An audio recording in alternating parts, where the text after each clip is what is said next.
shake the system and expand our minds and make us all think. It is great to be here this morning. Good to have you all here.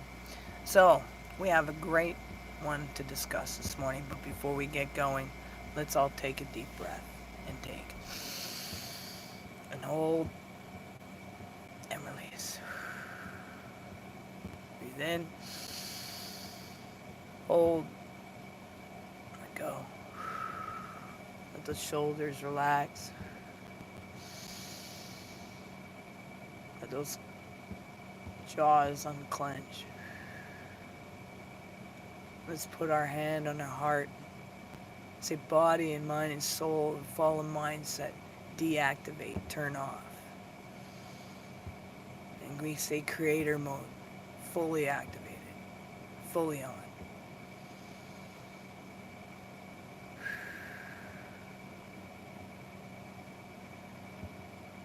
So the return of disturbance. After the storm passes, the real teaching begins with that. That's what we want to talk about this morning. Because the question is no longer only what shook you. The question becomes what remains and how do you rebuild the center. You see, there are moments in life when the disturbance is so strong, so sustained, so sharp that the nervous system is overwhelmed. You no longer just manage a feeling. You are dealing with impact, and after impact comes aftermath. And this is where many people misunderstand the process. They think if the pressure is gone, they should immediately be fine, right? But that is not how the human being works now, is it? The body remembers. The psyche remembers, and the mind keeps the echo. And the soul too. It must reorientate after fragmentation. So this morning we are going to be going into the next layer. The next peel an onion off the onion layer. There's always more layers to go. Life is like a dang onion. You just got more to go. And we are going into what happens after overload. After reaction, after the collapse, after peace, after the collapse of peace, and after the inner center has been shaken and the person is left trying to gather themselves again. So this is a teaching about recovery, integration, nervous system, regulation and spiritual remembrance, and the quiet rebuilding of inner coherence. You see, the aftermath is real.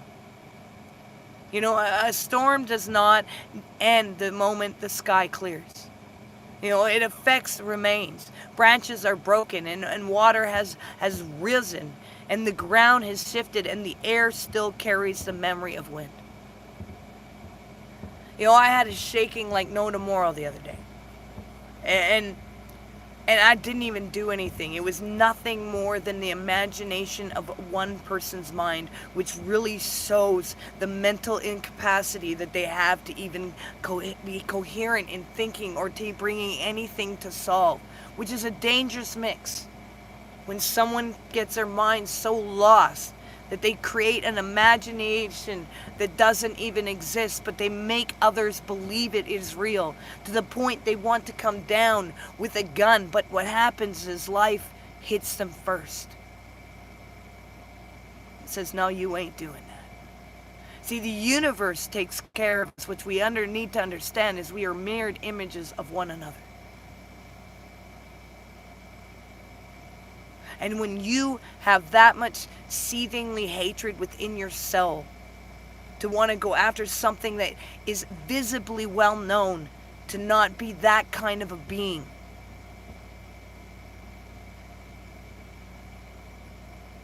then the universe will smack you so hard that you will be left off of your feet. See, a storm does not end the moment the sky clears. Its effects remain. Branches are broken, water has risen, and the ground has shifted. And the air still carries the memory of wind. Human beings are the same way. When a person goes through emotional intensity, conflict, betrayal, pressure, or repeated disturbance, the body does not instantly return to normal just because the event is.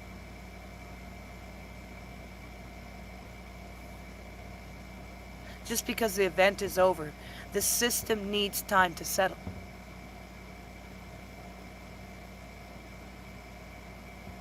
The mind needs time to stop scanning.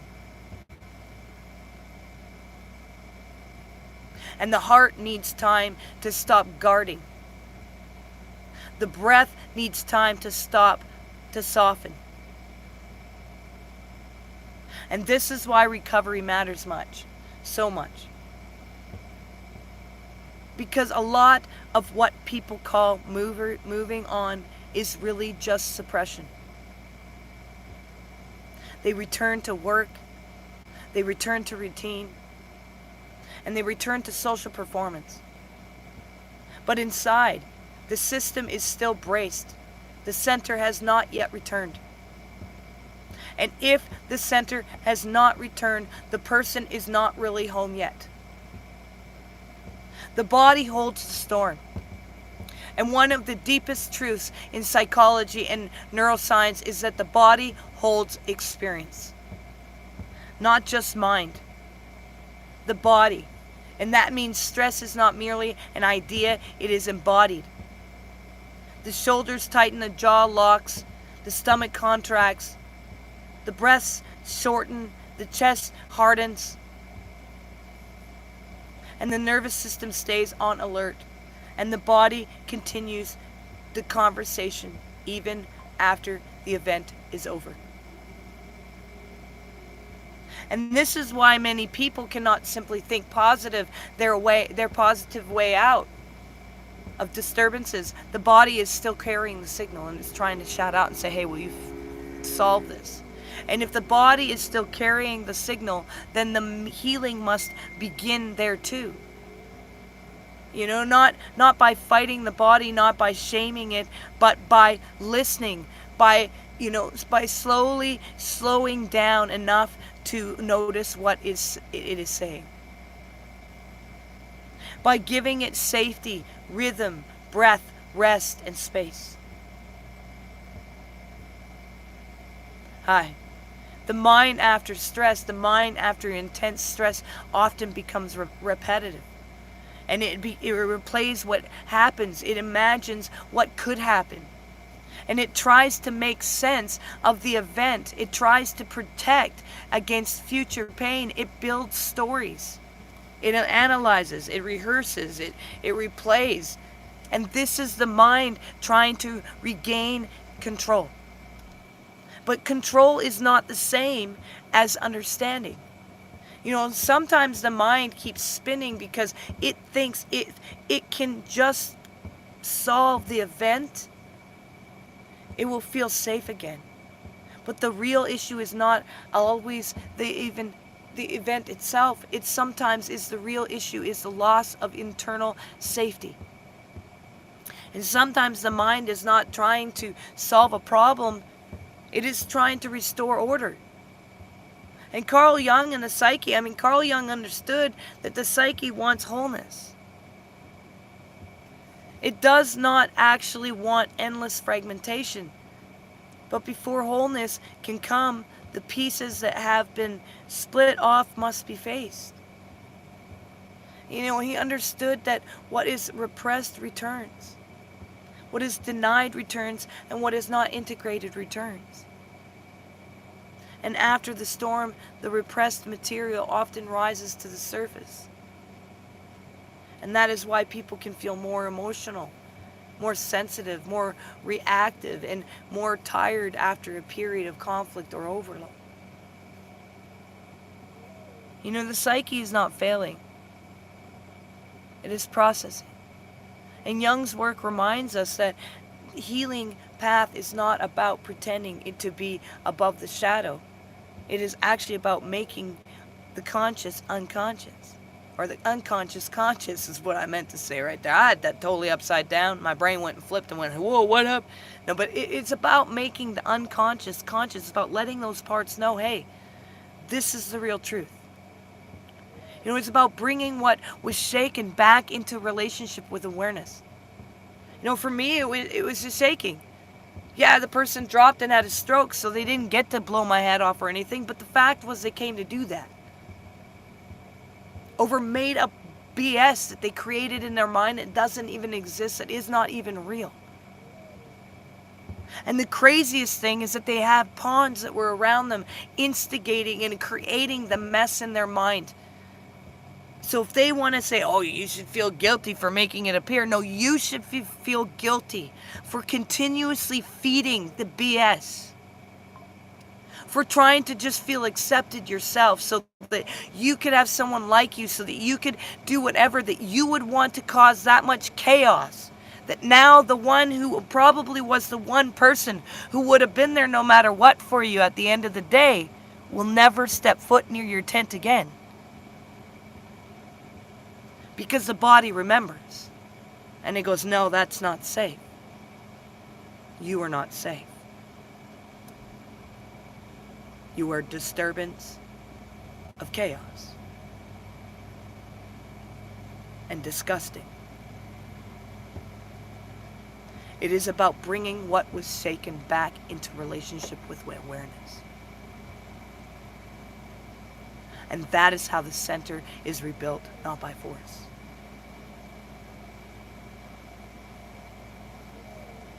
By integrating. By integration. By allowing your body to have permission to feel what it went through. See, neuroscience perspective return happens when the body is given repeated signal of safety. So you have to let the body know, hey, it's safe. And the nervous system learns through experience. It learns through environment. It learns through rhythm. It learns through repetition. So after the storm, the work is to help the system remember that the danger is no longer immediate. And that means slowing the breath, reducing stimulation, restoring sleep, getting into nature, limiting conflict, creating predictable rhythm, allowing the body to downshift. These are not small things. These are the conditions under which clarity returns. And when the nervous system is constantly activated, the world looks dangerous even when it is not. But when the nervous system begins to settle, reality becomes more visible again. Because many people do not need a new identity. They need a regulated body. The witness returns gradually. The witness does not always return in one dramatic moment. Sometimes it comes back quietly. A little more space.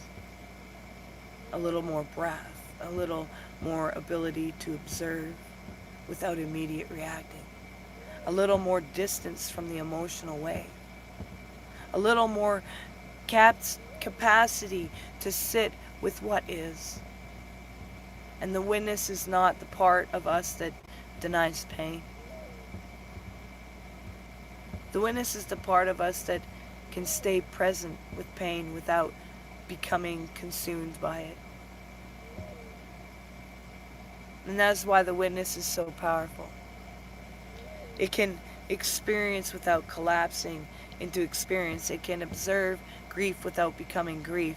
It can feel anger without becoming destruction. It can witness fear without being ruled by fear. And over time, that witness becomes stronger.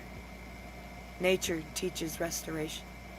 Nature is one of the clearest teachers of recovery. A forest does not rush itself back into spring. A river does not force itself into flow. A tree does not panic if it has been bent by wind, and it slowly returns. And this is a sacred lesson because the human being is also an organism of rhythm. and we heal through cycles. We restore through pacing. We return through rest. And we do not rebuild by demanding from ourselves what our system cannot yet get. And we rebuild by cooperating with life. By giving the body what it needs. By giving the mind quiet. By giving the soul room. See, nature teaches, I love nature. It's why I like to sit in it all the time, is it teaches that restoration is not dramatic, it is organic. And that spiritual aftermath, the spirituality after the storm, there is often a stranger emptiness. And the event is over, but the inner world still feels so altered. Who am I now? And, what changed? Why do I feel different? And why, does the old peace not come back same way? And this is because disturbance changes the inner landscape. And sometimes it changes in ways that cannot be reserved or reversed, only integrated. That is not necessarily bad either. Sometimes the old structures have to break. And sometimes the old self has to be shaken. And sometimes the soul has to pass, through a kind of death, or like me, death, in order to become more real. In order to go, okay, finally, I'll look in the mirror, okay, I get it, I'm gonna look. And this is where the Gnostic teaching becomes meaningful, the knowing. The Gnostics understood that awakening does not happen in comfort alone. No. Refiner's fire, baby. Refiner's fire. Think about that. It's refining you. It don't feel so great, okay? It's like a little whole other game of burning the crud off, And often happens through rupture. Yep. Or like someone showing up and wanting to take your life out, but they drop and have a stroke. Through seeing through falseness. Through the collapse of what could not remain. And after that collapse, the soul begins to remember itself more clearly. The meaning of loss. So when peace is broken, it can feel like something precious has been taken. And I get it. Trust me, I was there, man. I felt rocked to the core. My monad, I was shaken from the monad. What the hell? And in a sense, something has been taken. You got raped, robbed of something you never deserved to go through. It was an innocent thing. You didn't do a thing at all. It happens that guys and girls can just be friends. That maybe there's deeper reasons of a connection. It ain't to do with sex. It ain't to do with any psychotic, crazy things that people can make up in their minds. See, the illusion of control. The belief that the outer world can be managed perfectly. It didn't manage very well, did it now? Your stress got you. You gotta wake up and see things. See, the fantasy that you can stay untouched by life? No. See, those things are lost, but what is gained is deeper if you are willing to learn from the rupture. Because now you know there's something true about yourself. You can be shooken. Oh, fuck yeah. You know where you are fragile now. You know where you still need rooting. And you know where you still seek control. And you know where your peace depends too much on external conditions. And that knowing is painful, but it is gold. Because it gives you the material for real transformation. Alan Watts in Letting Go is Alan Watts often pointed towards the deeper problem of resistance. Human beings suffer not only because life changes, but because they resist the fact that life changes. We want certainty where life offers motion. We want performance where life offers flow. We want control where life asks for participation. And after the storm, this becomes painful, obvious. You cannot force the day to undo what what the night revealed. You cannot force the nervous system to regenerate on command. And you cannot force healing to happen at the speed of your frustration. I mean, you have to yield to the process, not as defeat, as intelligence. And there is wisdom in allowing life to reorganize itself. And there is wisdom in not interfering with every internal emotion. There is wisdom in trusting that the body knows how to restore itself. And when given the right conditions, what rebuilds the center, so what actually rebuilds the center, first truth. Not denial, not spiritual bypassing, truth. You name what happens, you stop minimizing, and you stop pretending it did not matter. And second, you rest. Real rest. Not escapism, not numbing, not distraction. Rest. Third, rhythm. The body loves rhythm. Walking, breathing, eating well, sleeping, time in nature, predictable structure. Fourth, space, less noise, less input. Less unnecessary conflict. Fifth, reflection. What was activated? What did this reveal? What patterns was exposed? What wound was touched? And sixth is remembrance. There's remembrance that the center is not created by conditions.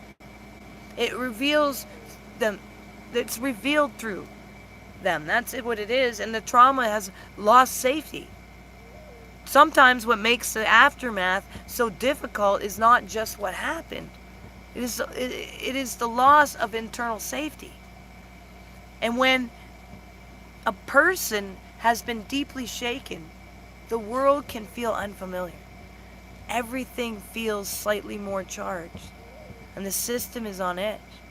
The mind is more defensive, and the heart is more cautious, and trust is lower. Tolerance is thinner.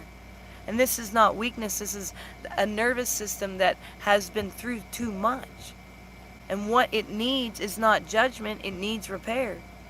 Repair comes through gentleness, repetition, and time. The soul fragmentation. Spirituality's fragmentation happens when the self gets pulled apart by intensity.